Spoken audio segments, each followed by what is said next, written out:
3 days left to reach a fiscal cliff deal. President Obama meets with congressional leaders at the White House. 2012, a memorable year for politics, not only in Washington, but in Springfield, too. And with the holiday season comes holiday tournaments. How do local communities stand to profit?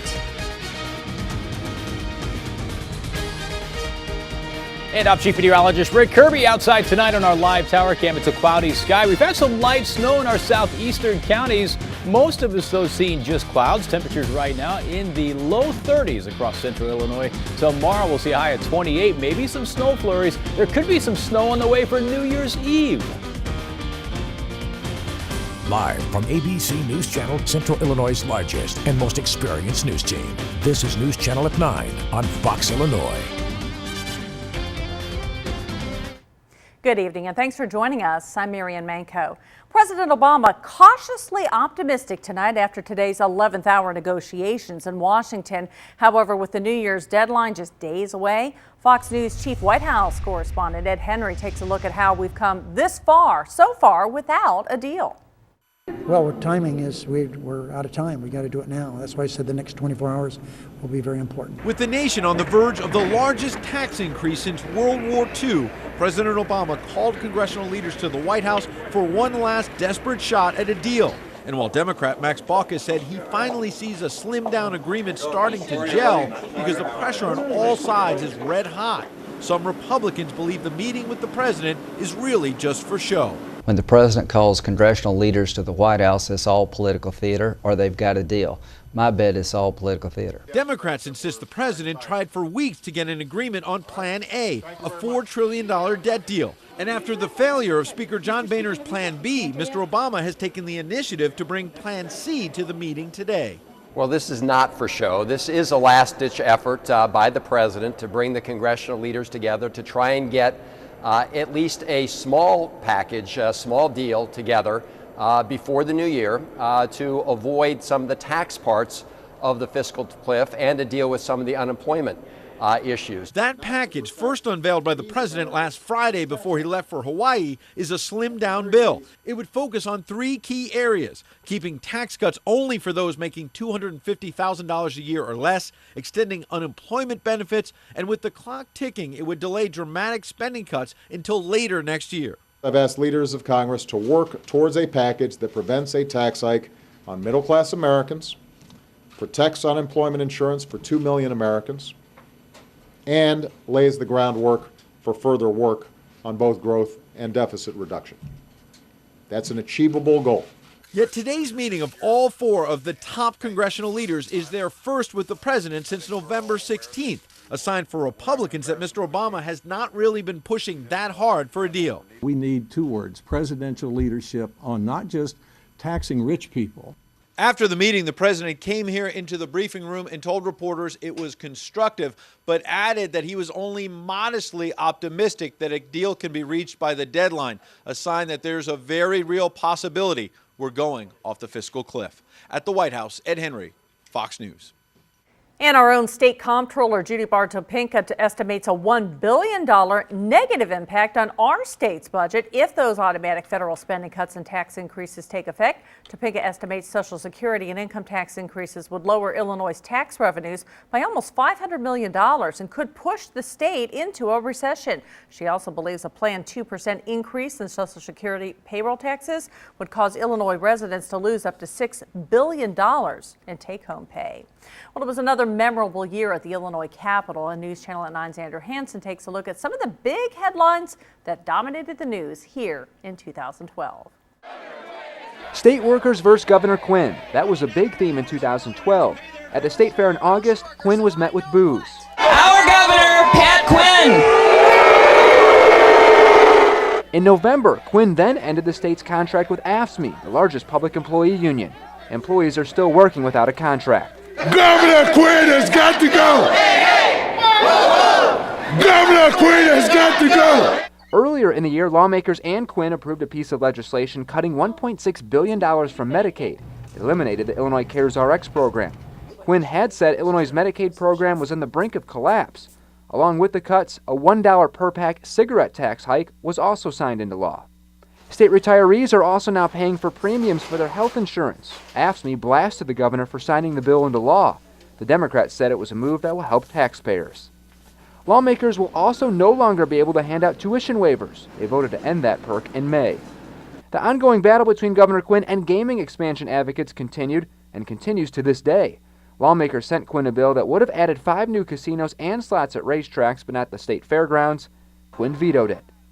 Then there was the fight to save the Jacksonville Developmental Center. Despite allocating money in the budget to keep it open, Quinn wanted it closed in favor of group home settings. Quinn got his wish. The JDC has officially closed. Democrats will control the agenda in a big way in 2013 thanks to the November election. The party will have a supermajority in both the House and Senate starting January 9th. Is concealed carry coming to Illinois? Gun advocates received good news when in early December, a federal appeals court in Illinois struck down the state's ban on carrying concealed firearms.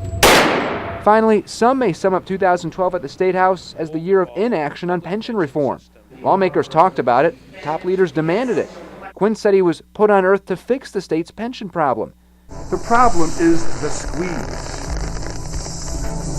Quinn also unveiled a campaign with Squeezy the Pension Python that raised a few eyebrows. A couple of pension reform proposals were put out there, but still no pension reform. Now the state's unfunded pension liability stands close to $100 billion.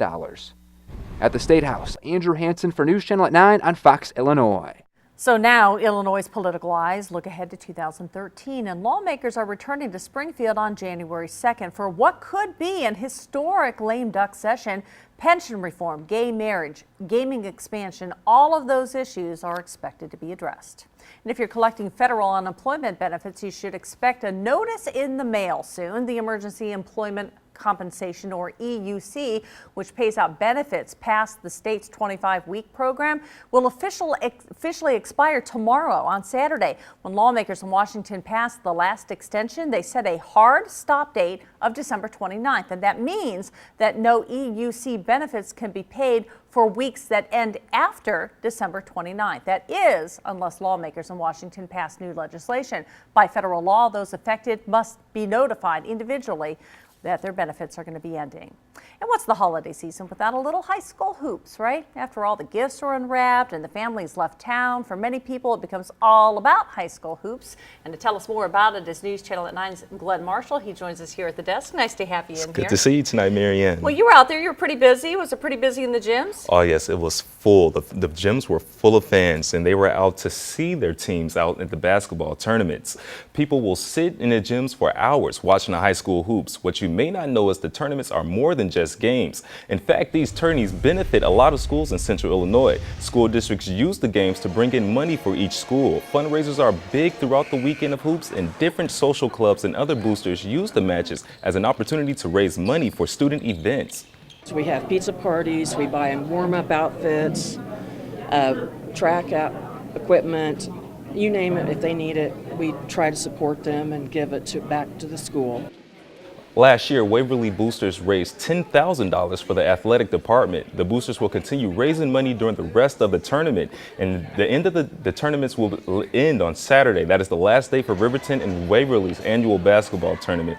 So here's a little history. For the past 65 years, Waverly has held their basketball tournament at the school they've only canceled once. Once in 65 years. 65 years, that's it, just one time. Consistent. So do you think you'll make it out to any of the games? I probably will not, but all the kids in my neighborhood, they all bring the games home for big parties in my neighborhood. So usually when I get home on a Friday, there's usually some big party in my front lawn, usually. So yeah. Well, you have fun with that. Oh, I sure will. Yeah, come on over. I'll try. Thanks a lot, Glenn. All right. In other news, this was one of the 4 people who were captured after a high-speed chase during an armed robbery at a bank in Chapin. This happened last June. Now, 25-year-old Tiffany Oden of St. Louis is going to be spending the next 12 years in prison for that crime.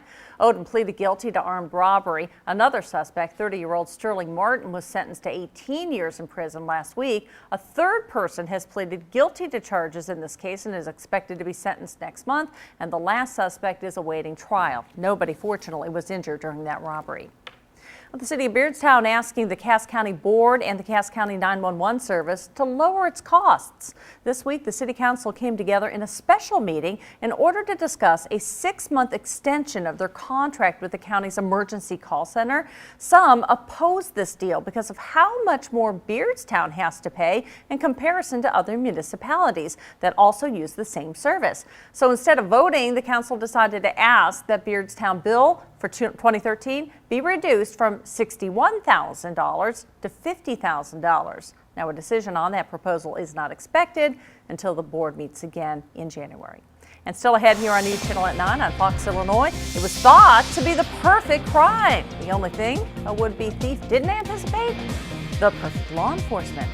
And as Glenn told us, tons of high school hoops action all around the area this holiday season. Krista Lander will have all your highlights coming up in sports. And season 2 of Fox's hit show, The X Factor, wrapped up, and so it seems, so did the tenure of Judge Britney Spears.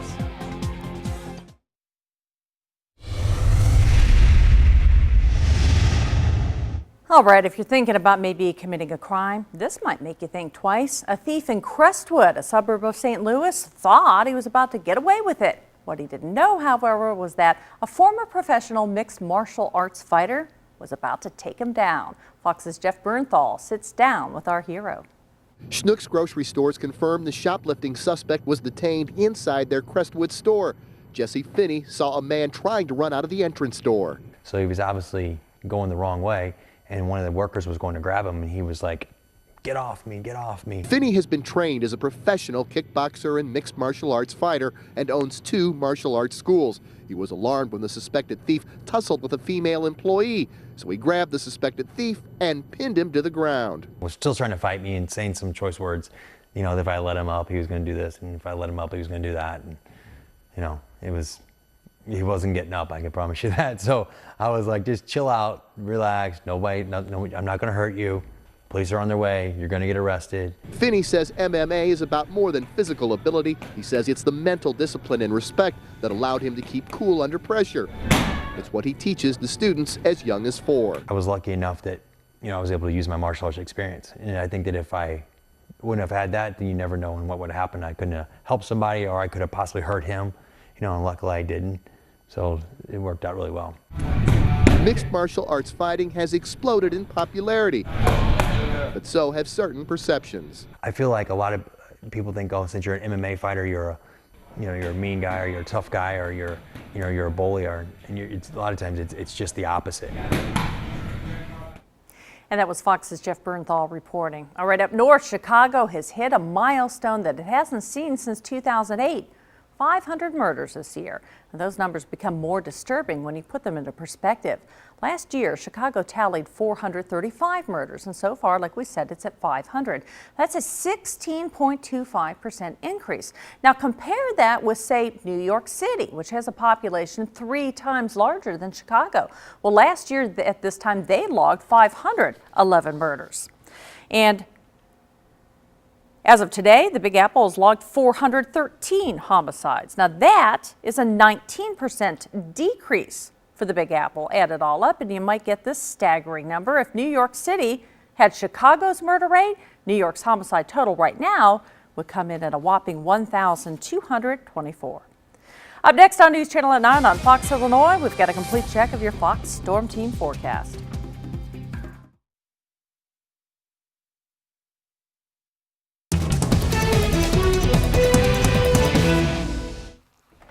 Okay, outside tonight on our live tower cam, we are looking at a cloudy sky in downtown Springfield. Tomorrow, quite a few clouds, at least early in the day. We also have some snow out there tonight in our southeastern counties where that winter weather advisory continues for Fayette and Effingham County, where an inch or 2 of accumulation is a possibility, maybe in the southern part of those viewing areas up to 3 inches. But this line of snow is not going to come any farther to the north tonight as that storm system that's down there continues to push off to the northeast. So for most of us, just clouds and a few flurries. But places like Taylorville, maybe a couple of snow showers. Decatur, same thing. Champaign, a little light snow, but the majority of the accumulating snow is well to our south. And this is a big storm system once again, bringing a lot of rain and some thunderstorms. It eventually will ride into the east coast as we head into the latter part of this weekend. Meanwhile, out to the west, it's an area of high pressure that will allow some sunshine here, maybe late in the day tomorrow, but we do expect it to take over completely as we head into Sunday. Well, temperatures outside right now, generally in the low 30s. It's 33 in Lincoln, 33 in Jacksonville right now. Taylorville, you're 30, 32 in Decatur, 31 in Champaign with some snow falling. It's 30 degrees in Effingham right now. Mattoon, 31 degrees. Springfield out of the airport right now. 32 degrees with this cloudy sky. Winds blowing gently here from the north at just 3 miles per hour, and our current wind chill's 29 degrees. Not too bad. The high temperature today was 34, 28 degrees the official low for the day. 35 and 20 are the normals. Look at the record high, 74 set back in 1984. Our sunrise 7:19, our sunset this afternoon 4:42. So tomorrow, that storm system to our south tonight continues to move off to the northeast. We'll see some clouds here, maybe some snow flurries early in the day, and then it looks like the clouds will start to clear out of here in the afternoon, at least late in the afternoon, maybe toward evening as high pressure takes over. That'll mean clear skies tonight and plenty of sunshine for our Sunday. Now here's Microcast, our local forecast model. We'll really break this down for you. Here we are at 10 o'clock tonight, seeing the majority of that snow as is happening right now just to our southeast, with maybe some scattered flurries, maybe a brief snow shower being squeezed out here and there. And then as we head into tomorrow morning, in the early morning hours, the majority of that snow moves off to the east. We're left over with some broken clouds here, but mostly cloudy skies. And again, maybe a snow flurry. And tomorrow morning, same kind of thing. This is about 8:30. You can see some scattered snow showers or flurries tomorrow. And then as we head into the afternoon, we'll see the clouds start to break and eventually clear from the west to the east as high pressure out to the west starts to take over our skies. Now temperatures tomorrow will once again be kind of cold. We'll see a high here into the upper 20s, so it will be a chilly day tomorrow. So for tonight, cloudy skies, a few flurries for most, some light snow for others in our southern counties, 23 for the overnight low. Tomorrow, early clouds, some early flurries, maybe some late afternoon sunshine and a high temperature of 28 degrees. There's the 7-day forecast, sunshine, Sunday 33. Monday, New Year's Eve, could be some accumulating snowfall. Watch that forecast.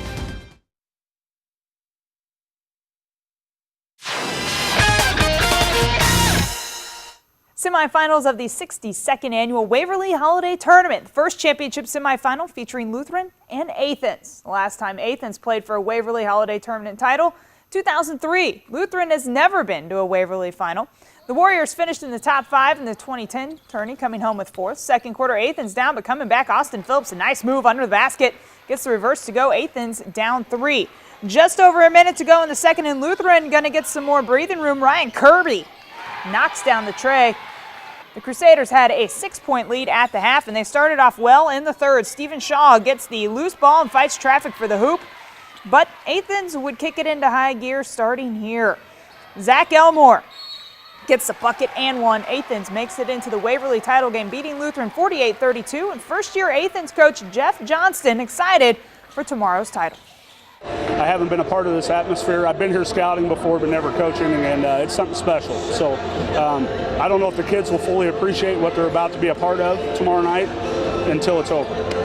Athens will play the winner of tonight's North Mac West Central game for the title. That one going on right now. And Taylorville, the Tornadoes continuing their run in the holiday tourney, taking on Charleston this afternoon. Early in the first, the Tornadoes strike first. Kyle Wilhauer drains the 3.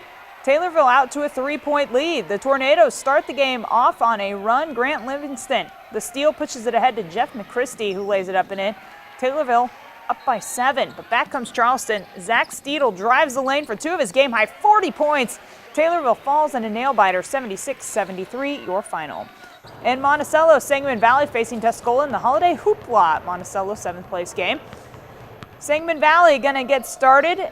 Andrew Urbanowitz gets the jumper to make it 2-0 Storm, but Tuscola will answer in transition. Doesn't get any easier than this. Christian Wood lays it in to tie the game. Warriors going inside, though, to Sharon Chabrou with the tough hoop. Warriors take their first lead, and they go on to win it by 7. Well, that will do it for sports. We'll be back right after this. One and done for X Factor judge Britney Spears. After joining the show back in May and wrapping up her first season earlier this month, Spears is getting the boot. An insider tells Us Magazine that Britney didn't show enough energy, so she just wasn't worth her $50 million contract. This comes after show creator and fellow judge Simon Cowell praised Britney, saying she had been better than expected and overall was a pretty good judge. And even though the X Factor is finished for 2012, you're going to be seeing the winner, Tate Stevens, ringing in 2013, performing on Fox's New Year's Eve live show. Stevens is ringing in the new year with previously announced performers Lifehouse and Carmen Electra. The 37-year-old country singer from Missouri was employed as a road worker before winning the season 2 title and a $5 million recording contract. New Year's Eve Live will be broadcast from Las Vegas's Mandalay Bay Resort and Casino. And Fox's Fringe is coming to an end, and star Anna Torv, who plays the show's protagonist, believes the fans will be happy with the series finale. Fox's Ashley Dvorkin has the scoop. Unlock the whole what? Plan to defeat the observers, of course. January 18th, fans of Fox's sci-fi hit Fringe will know how this whole time-jumping, universe-bending drama comes to an end. And star Anna Torv says they won't be disappointed. There's a couple of really fun surprises in the last few episodes. And quite a few little nods back to, previous seasons as well. Olivia could be trapped in there. She thanks the fans for keeping this Fringe division running for so long. They just have been so supportive and so vocal. And I hope that they're, happy with the way the guys decided to sort of end the show. We are. Torv says it was sad to say goodbye to her TV family on set. We sort of kept saying goodbye to people throughout the night, and so it was sort of like tears, and then my beautiful makeup artist would freak out trying to get my eyes back on. Why me and why now? I can't answer that. Though she's grateful the first pilot she ever auditioned for turned into such a rewarding career experience.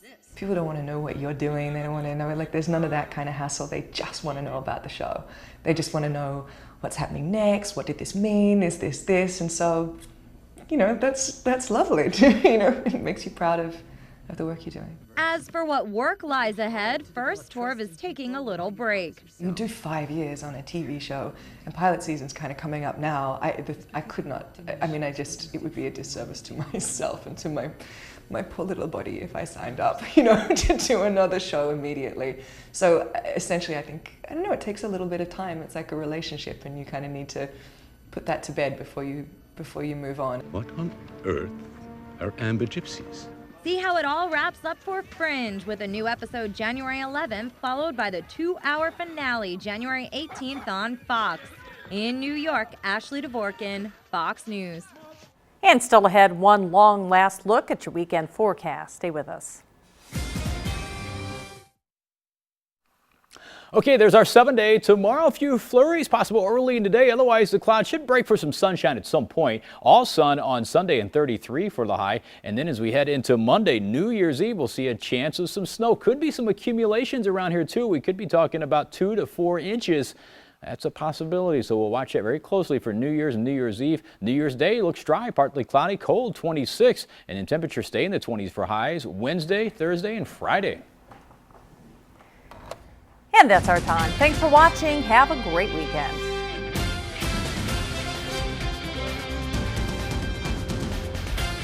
From Central Illinois' largest news channel and most experienced news team, thanks for watching your primetime news. News Channel at 9 on Fox, Illinois.